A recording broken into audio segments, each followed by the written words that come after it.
आइए चलते हैं हेडलाइंस की ओर। भारी मात्रा में गांजा जब्त, रीवा आईजी ने किया मामले का खुलासा। मध्य प्रदेश पटवारी संघ ने मांगों को लेकर सौंपा ज्ञापन। बीते दिवस ज्ञापन सौंपते समय अभद्रता पर एफआईआर दर्ज। मध्य प्रदेश शासन के निर्देश पर लगातार पुलिस मादक पदार्थों की तस्करी करने वालों पर शिकंजा कस रही है। विगत में रीवा पुलिस आला अधिकारियों के मार्गदर्शन पर लगातार बड़े बड़े खुलासे किए जा रहे हैं। इसी कड़ी में रीवा आईजी उमेश जोगा द्वारा माऊगंज थाना अंतर्गत भारी मात्रा में पकड़े गए गांजे मामले में खुलासा किया गया। अवैध मादक पदार्थों की तस्करी के लिए आईजी रीवा द्वारा स्पेशल टीम का गठन किया गया है।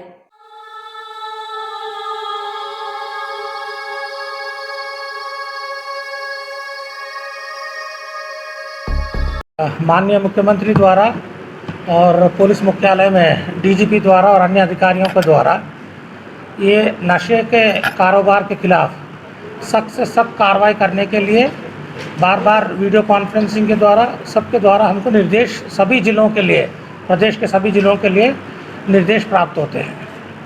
इसी कड़ी में हम लोग हमारे 4 ज़िले जो जोन के हैं, रीवा जोन के, लगातार मुखबिर मामूर करके मुखबिरी लेके ये नशे के कारोबार के खिलाफ कार्रवाई हम लोग कर रहे हैं। गांजा का हो या कोरेक्स का हो या टैबलेट्स का हो या अवैध शराब का हो, इन सभी में पुलिस लगातार कार्रवाई कर रही है। ये जो नशे का कारोबार करते हैं, इन लोगों का एक ही उद्देश्य है कि किसी तरह से बिना मेहनत के पैसे कमाना है। चाहे वो दूसरों का घर भी उजड़ जाए, चाहे दूसरों का परिवार उजड़ जाए या कुछ भी हो, तो ऐसे असामाजिक तत्वों को चिन्हित करके इस पर लगातार कार्रवाई करना ही पुलिस का मेन उद्देश्य है। इसी को फोकस में रखते हुए मेरे कार्यालय में पूरे जोन के लिए जो ऐसे कार्य में काम करने वाले हैं, इन लोगों के बारे में जानकारी इकट्ठा करके इनके बारे में सूचना संकलन इकट्ठा करती है। इसी क्रम में हमने एक नारकोटिक्स इंटेलिजेंस का यूनिट बनाया था मेरे कार्यालय में। उनके बारे में जानकारी इकट्ठा होता है तो वो जानकारी जो मिलता है, वो जानकारी हम लोग फिर संबंधित ज़िले से, जहाँ से इसके एक्टिविटी है, उस ज़िले के एसपी से शेयर करते हैं। इसी क्रम में कल सूचना मिली थी, तो सूचना मिलने के बाद जो एग्जीक्यूट करने के लिए, जो काम करने के लिए है, वो मैंने पुलिस अधीक्षक रीवा और डीआईजी रीवा को मैंने सूचना दिया था कि आप लोग एक टीम गठित करके ऐसा सूचना मिल रहा है कि यहाँ पर कोई बड़ी गांजा का कंसाइनमेंट यहाँ पर रीवा ज़िले में आने वाला है। तो इन लोगों ने वो पूरा जानकारी वगैरह जो लिया और फिर उसके बाद माऊगंज के आसपास के सभी टीम्स बना के इन लोगों ने एडिशनल एसपी माऊगंज और उनके नेतृत्व में और कौन थाना प्रभारी, हनुमाना थाना प्रभारी, सुहागी थाना प्रभारी और माऊगंज थाना प्रभारी, इन लोग 3 लोग और उनके अधीनस्थ अन्य स्टाफ को लेके नाकाबंदी अलग अलग जगह पे किए थे। वैसे तो हमने दूसरा ज़िले के अन्य स्थानों पे भी सूचना दिया था कि ऐसा ना हो कि वो दूसरा कोई रूट पकड़ ले। तो पूरी समय चेकिंग के दौरान फिर हम लोगों को एक बड़ा कंटेनर मिला था। उस कंटेनर का चेकिंग के बाद पहले उन्होंने कहा था कि उसके यहाँ पर वही वो कुरकुरे का वो सामान पूरा भरा हुआ था, मगर उसी का इन्फॉर्मेशन हम लोग को आसपास मिला कि इस प्रकार का ही है, तो फिर हमने उसको रोक के चेक किया था। ये भी पुराना जैसा ही उड़ीसा के माध्यम से लेके आए थे, उड़ीसा के बॉर्डर से, और वहाँ से ट्रक लाते हुए अभी तो प्रारंभिक तो क्या है कि इस बार भी वो लोग के 3 रूट्स रहते में। पहले उन लोगों ने वहाँ से छत्तीसगढ़ से आते हुए रायपुर से फिर अनूपपुर, शहडोल, सीधी और फिर रीवा में एंटर करते थे।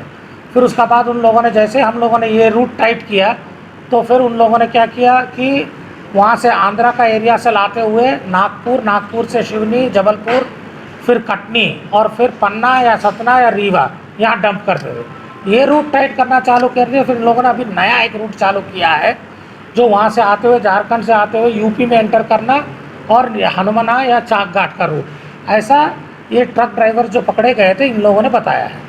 मेन ये है कि ये ट्रक बिल्कुल खाली ट्रक चले जाता है। खास करके मुरादाबाद से ये पूरा हैंडल किया गया ऑपरेशन। मुरादाबाद से पूरा बिल्कुल खाली ट्रक जाएगा और वहाँ पर उन लोगों को सौंप दिए जाते हैं। फिर वो लोग उसमें पार्टीशन करते हैं, जैसे आपको पता ही नहीं चलता, पूरा वेल्ड करके फिर उसमें गांजा भर के उन लोग खाली ट्रक देते, फिर उसमें ये लोग कोई भी ऐसे सामग्री भर देते हैं। कई बार क्या है कि सड़ा हुआ फल वगैरह भी लेते हैं ताकि इसका स्मेल बाहर ना आए, और कोई चेक करने वाला भी खोलता है तो इतना गंदा स्मेल आते छोड़ देते। फिर बाद में ये पूरा फल वगैरह सब्ज़ी जो भी ले आते हैं वो नदी में या कहीं भी मौका मिलते है फेंक देते हैं, और असल वो पार्टीशन से लेके ये सामान डिस्ट्रीब्यूशन पे चले जाता है। इन लोगों का वर्क और इन लोगों का नेटवर्क इतना ज़्यादा है कि आगे से इन लोगों की एक रेकी टीम भी चलते रहती है कि पुलिस या कोई और चेकिंग पॉइंट्स है क्या, या और कोई हमारा काम में कोई बाधा डालने वाले हैं तो आगे से मोटरसाइकिल टीम चलेगी या 4 व्हीलर टीम चलेगी, और फिर इन लोगों को बार बार सूचना हर 1-2 किलोमीटर में देते रहेगी, ठीक है अभी पास कर सकते हो। इस प्रकार का इन लोगों का बड़ा नेटवर्क है, और जैसे ही निश्चित जगह पे पहुंच जाती है तो ऐसे जगह पे रात में तो वहीं के वहीं ये लोग दूसरा छोटे 4 व्हीलर से आके उसका डिस्ट्रीब्यूशन हो जाता है। अपने को सूचना मिलने के बाद अगर उसका घर भी जाकर रेड करे तो भी अपने को वहाँ पर कुछ मिलेगा नहीं सामान। तो इसमें पुलिस ने, रीवा पुलिस को मैं बहुत बधाई देता हूँ, एसपी को, डीआईजी को, एडिशनल एसपीज को, उनके स्टाफ को, कि उन लोगों ने दी गई सूचना पर तीव्र कार्रवाई करते ये अपराधियों को गिरफ्तार करके एक बहुत बड़ी गांजा का जो सप्लाई है यहाँ पर उसका चेन रोका है। गांजे का कीमत है 1,42 लाख है ना। मध्य प्रदेश पटवारी संघ द्वारा ज्ञापन सौंपते हुए बताया कि विगत कई वर्षों से वेतन विसंगति सीपीसीटी परीक्षा पर हमने सरकार के सामने अपनी मांगे रखी हैं। जल्द ही यदि इस पर कोई फैसला नहीं किया जाता तो आगामी 10 अगस्त से पटवारी संघ कलमबंद हड़ताल पर जाने को विवश हो जाएगा। फर्स्ट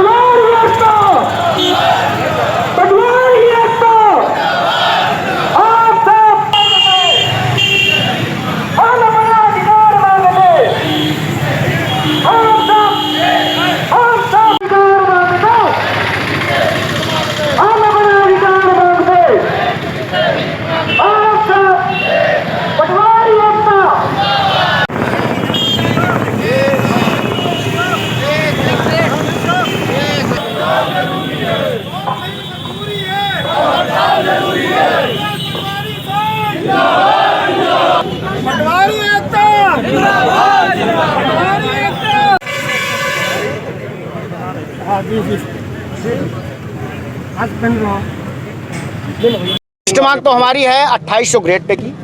दूसरी मांग है जो नए पटवारी हैं उनकी सीपीसीटी परीक्षाएं न ली जाए, और तीसरी मांग है जो जिला में पटवारी पदस्थ हैं उनको अदर जिला में किया गया उनको जिला में वापस किया जाए। ये 3 तो मुख्य बिंदु हैं। उसके बाद हम लोग बहुत सारे शासन प्रशासन के कामों को लेकर के विवश है, क्योंकि काम इतना ज़्यादा लिया जा रहा है। उस अनुसार विगत कई वर्षों में से हम लोग हड़ताल चल रहे, 22 वर्ष हो गए, और 22 वर्ष से लगातार हम लोग 21 से आज वही ग्रेड पे हम बैठे हैं, और मांगे भी किया, आश्वासन भी मिला, लिखित आदेश भी मिला, पर उस पर कोई कार्रवाई नहीं की गई। यह पटवारी संघ इस बार निर्णय लिया है कि अगर हमारी मांगों को सरकार नहीं सुनती है, कोई भी हम लोगों के प्रति निर्णय नहीं लिया जाता, तो हम लोग आगामी 10 तारीख से कलमबंद हड़ताल पर मजबूर हो जाएंगे। लोग मांगे कर रहे हैं लेकिन कोई आश्वासन नहीं मिला। 22 वर्षों से निरंतर मांग कर रहे हैं। आगे की नीति हम लोग कलमबंद हड़ताल के सिवाय कुछ भी हमारे चारा नहीं दिख रहा है, और हम लोग काम पे वापस नहीं जाएंगे। आर पार की लड़ाई पूरी तरह से मूड में है, पूरी तरह से शासन से हम लोग आर पार की लड़ाई के मूड में हैं। और मध्य प्रदेश के सभी 20,000 पटवारी पूरी तरह आंदोलित हैं, और ये विभाग अपने विभाग से अतिरिक्त हम लोगों से काम भी लिया जा रहा है, हम लोग करते भी हैं, लेकिन उस पर कोई विचार नहीं है कि 2100 ग्रेड पे है तो इसको 28 किया जाए। हमारे जो वेतन विसंगति वेतन का जो निर्धारण है उस निर्धारण से भी हम लोग पीछे हैं। क्या नाम है आपका? राजेश कुमार गौतम, अध्यक्ष पटवारी संघ जवा। आज ये मध्य प्रदेश पटवारी संघ के द्वारा प्रदेश स्तरीय ज्ञापन दिया जा रहा है। तो रीवा जिले के अंतर्गत माननीय कलेक्टर महोदय को पटवारी संघ के द्वारा भी ज्ञापन दिया गया है। इनकी मुख्यतः 3 मांगे हैं इस ज्ञापन में। पहली मांग जो है इनके ग्रेड पे को लेकर के है, इसमें ग्रेड पे में संशोधन चाहते हैं, वेतन विसंगति को लेकर के है। दूसरी जो मांग है इनकी पदस्थापना को लेकर के है, टिकरी जिले में पदस्थापना को लेकर के भी है। और तीसरी मांग जो है इनकी सीपीसीटी की अनिवार्यता को समाप्त करने को लेकर के है। इन्हीं 3 प्रमुख मांगों को लेकर के मध्य प्रदेश पटवारी संघ के द्वारा ज्ञापन दिया गया है। माननीय कलेक्टर महोदय के द्वारा ज्ञापन प्राप्त कर लिया गया है।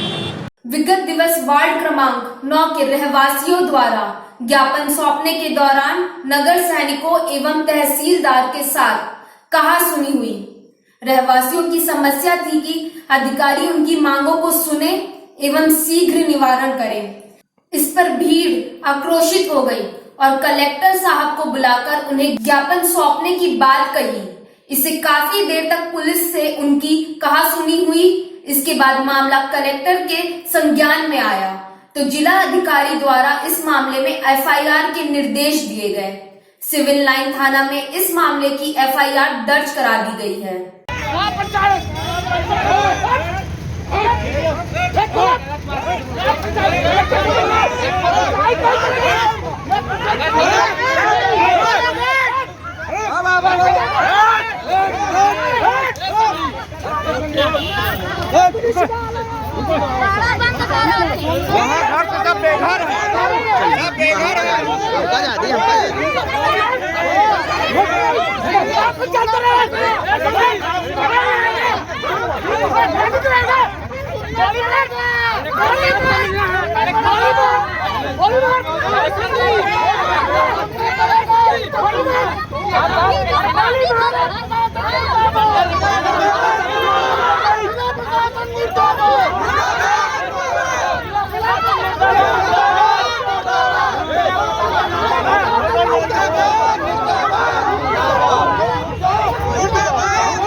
ड्यूटी पर तैनात सैनिक के द्वारा रिपोर्ट करने पर 5-6 लोग नामजद हैं। शेष 8-10 लोग अज्ञात लोगों के खिलाफ प्रकरण पंजीबद्ध किया गया है।